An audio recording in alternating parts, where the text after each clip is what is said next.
స్నానం చెయ్యాలి అన్నారు. వెంటనే పీఠం దిగి వెళ్ళి ఆయన కట్టుకున్న బట్టతో స్నానం చేశారు.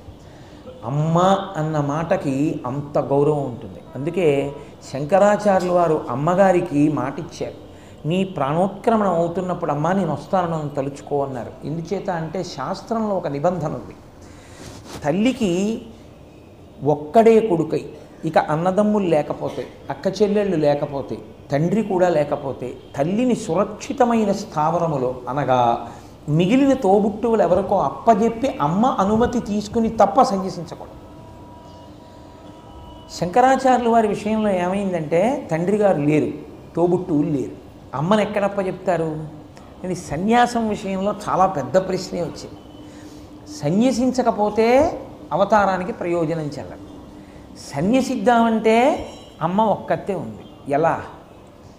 అందుకే శంకరుల జీవితంలో దీన్ని దాటడానికి, అమ్మగారి అనుమతిని పొందడానికి ఆయన ఒక పెద్ద విశేషమే చేశారు.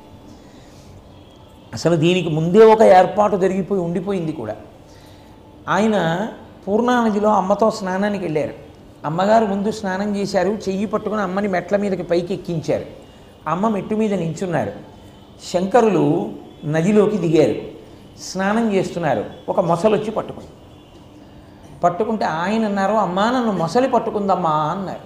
పిచ్చి తల్లి ఏం చేస్తుందండి ఆర్యాంబ? లేక లేక లేక లేక పుట్టిన కొడుకు, భర్త వెళ్ళిపోయారు. ఇప్పుడు కొడుకున నీటిలో మొసలి పట్టుకుంది, తాన వృద్ధాప్యంలో ఉంది, ఆడది ఏం చేయగలదు, రక్షించగలదు? ఆవిడికి ఏ ఆలోచన రాక ఆవిడ చాలా కంగారు పడిపోతున్నారు. అప్పటి వరకు ఆవిడ కొడుకుని పెళ్లి చేసుకోమని అడుగుతున్నారు. శంకరాచార్యుల వారు అన్నారు, అప్పటికి సన్యసించలేదు, ఇంకా బ్రహ్మచర్యం. ఆయన అన్నారు, అమ్మా ఇప్పుడు నేను కానీ ఇలాగే శరీరం విడిచిపెట్టేస్తే మొసలి నోట్లో పడిపోయి అది దుర్మరణము కిందకు వస్తుంది, కాబట్టి నేను ఉగ్రభూతాన్నై తిరుగుతాను గాలిలో, అప్పుడు నేను తరించే మార్గం ఉండదు. కాబట్టి పునర్జన్మ కిందకి లెక్క ఎప్పుడు వస్తుందంటే ఇప్పటికిప్పుడు నేను సన్యసించేస్తే, ఆపత్సన్యాసము అంటారు. సన్యాసం 3 రకాలుగా తీసుకుంటూ ఉంటారు. ఒకటి శాస్త్రీయ సన్యాసము అని హోమాదులు చేసి తీసుకుంటారు. రెండవది మనసాన ఉండిపోయి ఇంకా మృత్యువు దగ్గరికి వచ్చేస్తోంది అన్నప్పుడు తీసుకునే విధానం ఒకటి ఉంటుంది. మూడవది ఆపత్సన్యాసం అంటారు. అంటే ఇంకప్పుడు అవకాశం ఏమి ఉండదు, అప్పుడు అక్కడే నిలబడి సన్యస్తోహం నేను సన్యసించాను అని ప్రేషమంత్రం